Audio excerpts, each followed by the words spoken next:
Good morning students. आज मैं आपको ये इस चैप्टर का लास्ट वीडियो जो है और लास्ट पार्ट जो है वो बताने जा रही हूँ। इससे पहले 4 वीडियोस आपके आ चुके हैं। ये मेरा 5th वीडियो है। ये लास्ट टॉपिक है। इसमें 1971 के elections bringing Congress back as a dominant party कि जो 1971 के इलेक्शंस थे उसने मिसेस इंदिरा गांधी और कांग्रेस को वापिस से प्रभुता संपन्न या वर्चस्व वाली पार्टी जो है बना दिया था। वो कैसे बना दिया था वो इसके बारे में हम वापिस से पढ़ेंगे। इसमें कांग्रेस का रिस्टोरेशन हुआ, वापिस से रीस्टैब्लिश हुई और कांग्रेस ने वापिस पहले वाली अपनी स्थिति जो थी वो प्राप्त कर ली। तो वो कैसे करी? अब सबसे पहले ये कि 1971 के इलेक्शंस जो हुए उसको होने थे 1972 में, क्योंकि जो हमारे 4th इलेक्शन हुए हैं, 4th इलेक्शन हुए थे 1967 में। तो आफ्टर 5 इयर्स कितने होते हैं? 1972 में होने थे इलेक्शंस। बट ये 71 में क्यों हुए, इसके क्या मेन रीजंस थे? मेनली 3 रीजंस थे जिसकी वजह से जो है मिसेस गांधी ने इलेक्शन जो है 1 साल पहले करवाए। फर्स्ट रीजन था इंदिरा's माइनॉरिटी गवर्नमेंट। माइनॉरिटी या अल्पमत में आ गई थी इंदिरा गांधी की सरकार। कारण ये क्या था कि 62 members of Lok Sabha had left the ruling party. Ruling party कौन सी थी? मिसेस गांधी की। उसको छोड़कर वो चले गए थे, क्योंकि 1969 में प्रेसिडेंट इलेक्शन के बाद इनका जो मन मुटाव था वो सामने आया और स्प्लिट हो गई कांग्रेस इनटू 2 पार्ट्स। एक थी कांग्रेस ओ और दूसरी थी कांग्रेस आर। कांग्रेस ओ जो थी ऑर्गेनाइजेशन या ओल्ड कांग्रेस जिसमें सारे सीनियर्स लीडर थे, और कांग्रेस आर में मिसेस गांधी और उनके साथी जो थे उसमें रहे थे। तो इसलिए पहले ही कांग्रेस को जो 4th इलेक्शन में है मेजोरिटी कम मिली थी, और मतलब पहले की अपेक्षा कम मिली। एब्सोल्यूट मेजोरिटी तो थी, तो सरकार इसीलिए बनी हुई थी और इसकी वजह से वो ज्यादा समय तक शासन को नहीं चला सकती थी। उनको ऐसे समय में बीकेडी, भारतीय क्रांति दल है, कम्युनिस्ट पार्टीज है, मुस्लिम लीग है, इन पे डिपेंड रहना पड़ता और इतने समय तक वो किसी पे डिपेंड रह के शासन नहीं चलाना चाहती थी। इसलिए ये रीजन था कि इंदिरा गांधी जो थी वो माइनॉरिटी में आ गई थी।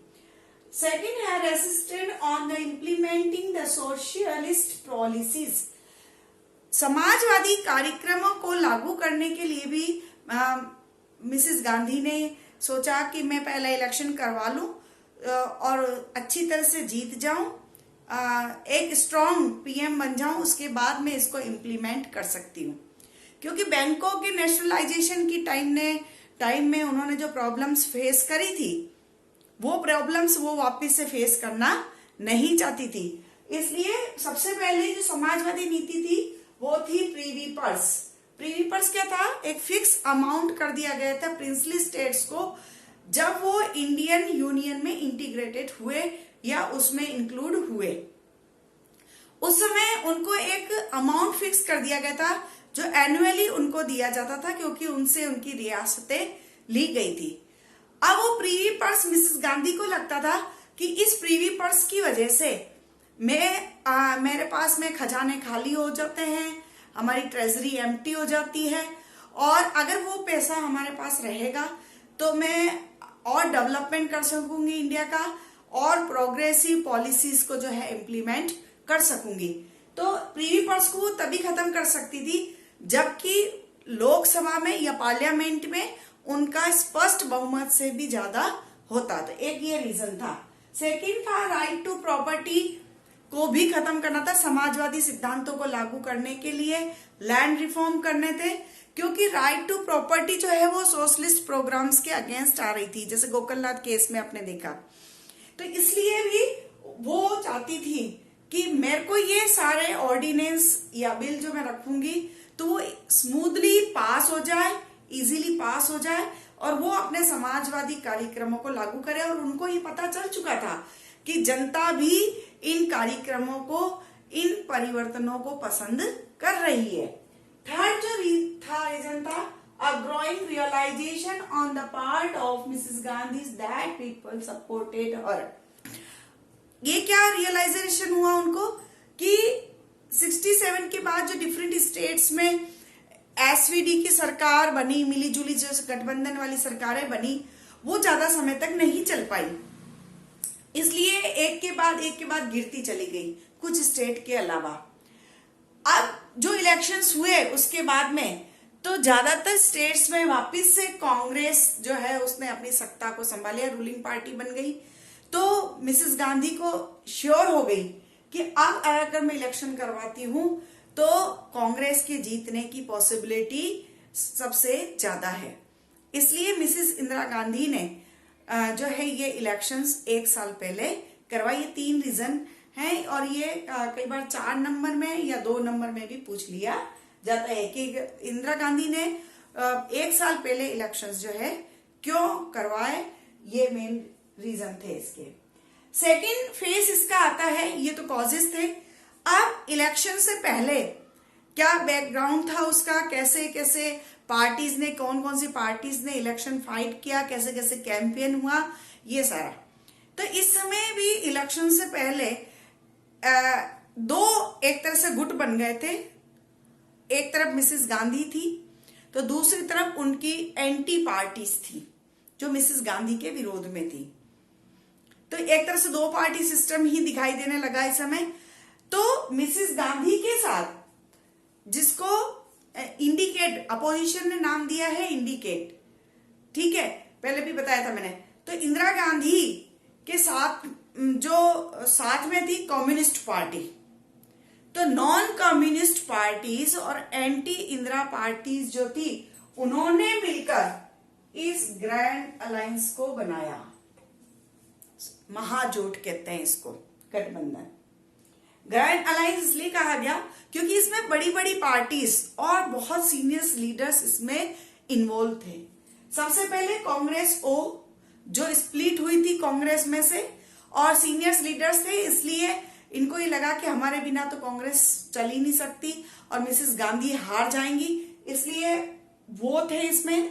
स्वतंत्र पार्टी थी इसमें सी राजगोपालाचारी की, बीकेडी थी, भारतीय क्रांति दल इसमें था, सोशलिस्ट पार्टी थी इसमें, प्रजा सोशलिस्ट पार्टी थी इसमें, और जनसंघ थी। ये मेनली बड़ी बड़ी पार्टीज थी जिन्होंने कलेक्टिवली मिलकर अलायंस बनाकर मिसेस इंदिरा गांधी के खिलाफ जो है इस इलेक्शन में पार्टिसिपेट किया। इसलिए मैंने एक नीचे आपको शॉर्टली लिख दिया है, non communist party and anti Indira party, जो पूरा ग्रुप था ये वाला, वो जो कहलाया है ग्रैंड अलायंस के नाम से जाना जाता है। ये तो था कि कैसे कैसे तैयारी हुई। अब मैं ये बताऊंगी कि अब नेक्स्ट इलेक्शन में कैंपेन की समय कौन कौन से क्या स्लोगन किए गए थे। वो थे, अब इस इलेक्शन में कांग्रेस और मतलब मिसेस इंदिरा गांधी की कांग्रेस आर और अपोजिशन के बीच जो इलेक्शन कैंपेन हुआ उसमें सभी पार्टियां, आपको पता है कि अपने अपने मैनिफेस्टो, पॉलिसीज, प्रोग्राम देती है और स्लोगन भी दिए जाते हैं। तो मिसेस इंदिरा गांधी का ये स्लोगन बहुत ज्यादा फेमस हुआ था, वो था गरीबी हटाओ, रिमूव पॉवर्टी, यानी गरीबी को हटाओ। उन्होंने गरीबी हटाने के लिए ही ये कहा कि जनता अपने कॉन्शियस को, अपने मन को देख के और जिसमें लगता है कि जो उनके हित के लिए है उसको जो है वोट दे। और उन्होंने कार्यक्रम साफ रख दिए थे कि मैं समाजवादी सिद्धांतों को लागू करूंगी, जिसमें कि प्रीवी पर्स को खत्म करूंगी, ठीक है, फंडामेंटल राइट्स का, राइट टू प्रॉपर्टी को हटाऊंगी, लैंड रिफॉर्म्स करूंगी और बैंकों का नेशनलाइजेशन, वो उन्होंने बाद में किया। लेकिन ये सारे उनके जो है सोशलिस्ट प्रोग्राम थे जिसको कि उन्होंने सपोर्ट करने के लिए कहा और इसीलिए शायद Mrs Indira Gandhi absolute majority से जीत गई। अब इसके बाद में अपोजिशन जो गवर्नमेंट थी, अपोजिशन गवर्नमेंट ने जो है क्या नारा दिया कि इंदिरा हटाओ। मतलब ये देखिए सकारात्मक है, पॉजिटिविटी लिए हुए कुछ करने के लिए, और ये एक इंडिविजुअल व्यक्ति को हटाने के लिए। तो जनता को इसमें कोई दम दिखाई नहीं दिया। जनता हमेशा प्रोग्रेसिव प्रोग्राम को पसंद करती है। तो अपोजिशन ने इंदिरा हटाओ का नारा दिया, जिसकी वजह से वो ज्यादा लोगों को पसंद नहीं आए। और जब इलेक्शन हुए तो रिजल्ट आए 5th इलेक्शन के, वो एकदम से चौंकाने वाले थे, क्योंकि खास करके जो ग्रैंड अलायंस था उनको और कांग्रेस ओ को लग ही नहीं रहा था कि हम इतनी बुरी तरह से हार जाएंगे। टोटल सीट 518 थी, 518 थी, जिसमें से कांग्रेस आर मतलब मिसेस इंदिरा गांधी वाली थी ये, ठीक है, इसको मिली थी। जबकि पहले आपको याद होगा पिछली बार इसको 283 सीट्स मिली थी पिछली बार 4th इलेक्शन में, और इस बार 352 एब्सोल्यूट मेजोरिटी से भी बहुत ज्यादा इनको सीट मिली थी। 68% टोटल वोट का परसेंटेज मिला, जो कि बहुत ही अच्छा था। उसके बाद कांग्रेस ओ, जिसको ये लग रहा था कि हम तो बहुत ही धुरंधर है और हमारे पे ही कांग्रेस चलती है, तो कांग्रेस ओ को ओनली 3% वोट मिले। उसके बाद सीपीआई और सीपीआईएम, ये दोनों मिसेस इंदिरा गांधी को सपोर्ट कर रहे थे। मैंने आपको बताया नॉन कम्युनिस्ट पार्टीज थी ग्रैंड अलायंस में, और एंटी जो मिसेस गांधी थी वो, तो ये तो प्लस कर दीजिए, ये इसके साथ में ही थी 23 और 25%। ये कम्युनिस्टों ने हमेशा मिसेस इंदिरा गांधी का साथ दिया, और इस तरह से ये भी उन्हीं को ही मिला। जनसंघ श्याम प्रसाद मुखर्जी के द्वारा एस्टेब्लिश जो थी उसको 22 सीट्स मिली, एसपी को 8 मिली, एसएसपी और पीएसपी प्रजा सोशलिस्ट पार्टी और इनको केवल 5 दोनों को मिलाकर मिली है। स्वतंत्र पार्टी को 8 मिली। तो मुश्किल से 50 या 52 तक ये लोग क्रॉस भी नहीं कर पाए। मतलब एक अच्छी अपोजिशन के लिए जितने वोट्स चाहिए वो भी इनको नहीं मिल पाए। तो ये मेन रीजन थे मिसेस इंदिरा गांधी, ये रिजल्ट थे जिसकी वजह से मिसेस इंदिरा गांधी जो है विक्ट्री स्टैंड में 1st नंबर पर खड़ी हो गई थी। उसके बाद में ये एक कुछ कारण रहे जिसकी वजह से ये इतनी जो शानदार विजय मिली, उसके क्या कारण थे जिसकी वजह से मिसेस इंदिरा गांधी जो है उनको एब्सोल्यूट मेजोरिटी से भी ज्यादा वोट मिले थे।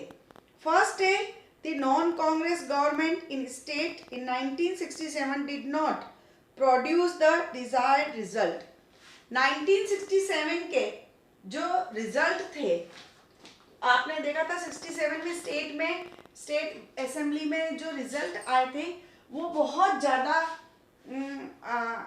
मतलब कांग्रेस के विरोधी थे, लेकिन वो ज़्यादा समय तक चल नहीं पाई क्योंकि मिलीजुली सरकारें थी। तो लोग जो है हताश हो चुके थे। उनको ये पता था कि कांग्रेस और मिसेस गांधी जो है नेहरू जी की बेटी है और एक अच्छी शक्तिशाली राजा के रूप मतलब एक पीएम के रूप में काम कर रही है, तो लोगों ने उन पर विश्वास किया और इसलिए उनको भारी बहुमत से जो है जितवाया था। सेकंड रीजन क्या रहा था कांग्रेस का रीस्टोर का या मिसेस इंदिरा गांधी के विजय का, कि उन्होंने प्रोग्रेसिव अप्रोच रखी, नेगेटिविटी नहीं थी। अपोजिशन का हारने का मेन रीजन क्या था कि उनका नेगेटिव अप्रोच रही थी, क्या कि मिसेस गांधी को हटाओ, जबकि मिसेस गांधी ने बहुत लोग लुभावन गरीबी हटाओ का नारा जो है दिया था, जिसकी वजह से वो एब्सोल्यूट मेजोरिटी से भी ज्यादा जीती थी। दूसरा, मिसेस इंदिरा गांधी ने इलेक्शन में एक बहुत ही अच्छा रोल प्ले किया और गरीबों को, अल्पसंख्यकों को, माइनॉरिटी वालों को, क्योंकि उन्होंने फखरुद्दीन अली अहमद जो मुस्लिम अल्पसंख्यक होते हैं उनको आगे रखा। इसी तरह से बैकवर्ड जो थे, ठीक है, शेड्यूल कास्ट वाले जगजीवन राम जी जो थे उनको सपोर्ट किया और उनको भी आगे रखा है लीडर के रूप में। इसके अलावा बिहार और यूपी में उन्होंने कहा था कि मैं उर्दू भाषा को जो है सपोर्ट करूंगी और उसको लागू कर दूंगी। तो एक बहुत ही उन्होंने अच्छा अपना मॉडल प्रस्तुत किया, इसलिए लोगों ने उनको सपोर्ट करना शुरू किया। नेक्स्ट है कांग्रेस और स्वतंत्र पार्टी। ये जितनी भी थी इन सभी ने कैपिटलिस्टों का और प्रिंस वगैरह या प्रिंसली स्टेट को सपोर्ट किया था, क्योंकि प्रीवी पर्स जब मिसेस इंदिरा गांधी ने खत्म करने की बात कही तो स्वतंत्र पार्टी है या जनसंघ है या और जितनी भी विपक्षी पार्टियां थी लगभग सभी ने इस प्रीवी पर्स को खत्म, कांग्रेस ओ भी, उन्होंने भी मना किया था कि इसको खत्म मत करो, लेकिन मिसेस गांधी ने एक प्रोग्रेसिव प्रोग्राम के तहत इसको खत्म कर दिया। इसलिए आम जनता को लगा कि जो ये विपक्षी लोग हैं ये तो पैसे वालों के, जमींदारों के या पूंजीपतियों के सपोर्टर है, और हमारी सपोर्टर कौन है? मिसेस इंदिरा गांधी है। इसलिए उन्होंने मिसेस इंदिरा गांधी को जो है सपोर्ट किया था। और इसके अलावा दिसंबर 1971 में एक घटना घटी, उसमें क्या था कि मिसेस इंदिरा गांधी की पॉपुलैरिटी ग्राफ जो है वो इंडिया में ही नहीं वरन वर्ल्ड में जो है फैल गया था, हाई हो गया था। उसका मेन रीजन क्या था? 1971 में दिसंबर 1971 में मिसेस इंदिरा गांधी ने जो पाकिस्तान, पूर्वी और पश्चिमी पाकिस्तान, जो दो पार्ट है जिसको आज पूर्वी पाकिस्तान को हम आज बांग्लादेश के नाम से जानते हैं, वो पाकिस्तान का ही पार्ट था। हिस्ट्री में भी आपने पढ़ा है और पॉलिटिकल साइंस में भी। तो यहाँ पर दोनों के बीच जो झगड़ा हुआ और यहाँ फ्रीडम मूवमेंट जो चल रहा था, तो मिसेस इंदिरा गांधी ने जो पूर्वी पाकिस्तान या जो आज का बांग्लादेश है उसको सपोर्ट किया, और उन्हीं के इंडिया के लीडिंग रोल में ही बांग्लादेश बना। और जो हमारी जो आर्मी गई और जिस तरह से बांग्लादेश को बनाया गया, और ये सभी घटनाओं ने मिसेस गांधी कितनी पावरफुल है, एक लेडी होते हुए इतनी पावरफुल है, ये शो कर दिया उन्होंने कि वो डिसीजन लेती है और उस डिसीजन को साकार भी करके दिखाती है। तो इसकी वजह से भी उनकी जो प्रशंसा थी या उनकी जो पॉपुलैरिटी थी वो काफ़ी हाई होती चली गई। और एक और भी था कि 16 स्टेट में जो है इलेक्शंस हुए थे, उसमें से तमिलनाडु में, मेघालय में और एक स्टेट और थी मणिपुर, इनको छोड़कर बाकी सभी में लगभग कांग्रेस जो है वो रिस्टोर हो चुकी थी या जीत चुकी थी। तो मिसेस इंदिरा गांधी ने इस तरह से, उनकी फेमस होने का कारण भी ये था, और ये सारे कारण जो थे वो कांग्रेस के जीतने के रहे, और कांग्रेस का रिस्टोर करने में भी इन कारणों ने महत्वपूर्ण भूमिका जो है निभाई थी। तो ये सारा कांग्रेस रिस्टोरेशन है, जिसकी बात जो है, अच्छा एक बात और मैं बताना भूल गई थी कि कांग्रेस का इस समय कभी कभी एक नंबर में पूछ लेते कि उनका सिंबल क्या था, गाय और उसका बछड़ा, ये दो उसके सिंबल जो है, मतलब एक ही सिंबल था, मतलब उसमें दोनों दिखाए गए थे। कभी कभी एक नंबर में पूछ सकते कि उनका सिंबल क्या था। नेक्स्ट है कांग्रेस की पुनः स्थापना क्यों हो गई? गरीबी हटाओ का ये जो नारा था, इसने जादू सा काम किया, मैजिक रोल प्ले किया, और जितने गरीब थे, गरीबी बहुत थी उस समय भी भारत में, और मिसेस गांधी ने काफी अच्छे काम किए भी हैं। तो एक जादू सा काम हुआ, जादू हुआ, और लोग जो है धीरे धीरे उनके साथ में जुड़ते चले गए, और ये लगा कि वो तो एक मसीहा हैं, हम गरीबों के लिए एक मसीहा हैं, और लोग उनके साथ में हो गए। इस तरह से कांग्रेस का रिस्टोरेशन जो है हुआ था। इसके अलावा मिसेस इंदिरा गांधी ने इस इलेक्शन के बाद शो कर दिया कि कांग्रेस ओ या ओल्ड कुछ नहीं है, और जो पहले ये सिस्टम था कि इनकी कांग्रेस कमेटी होती थी, प्रेसिडेंट बनता था और ये सब वो सारा पूरे पार्टी को रेगुलेट करता था, अब मिसेस इंदिरा गांधी ने उन सबको इग्नोर करा और खुद ही पार्टी की सर्वे सर्वा बन गई। इस तरह से कुछ कांग्रेस के नॉर्म्स जो ट्रेंड चल रहा था उस ट्रेंड में भी परिवर्तन आ गया था। तो ये रिस्टोरेशन हुआ था। इसके अलावा मिसेस इंदिरा गांधी ने मतलब जो रिस्टोरेशन हुआ, दलितों अल्पसंख्यकों को अपने साथ में लिया, जिससे कांग्रेस का परसेंटेज जो है बढ़ गया। लेकिन एक बात और भी है, जो कांग्रेस का डेमोक्रेटिक नेचर था, वो डेमोक्रेटिक नेचर जो था वो खत्म हो गया। इसने ये शो कर दिया कि डेमोक्रेटिक जो इंटरनल इलेक्शंस होते थे 10th में भी आपने पढ़ा, वो खत्म हो गया था। थैंक यू बेटा, ये चैप्टर अब खत्म हो चुका है। इससे के जो रिलेटेड क्वेश्चन आंसर हैं वो मैं आपको भेजूंगी। नेक्स्ट चैप्टर में आपको कल करवाऊंगी।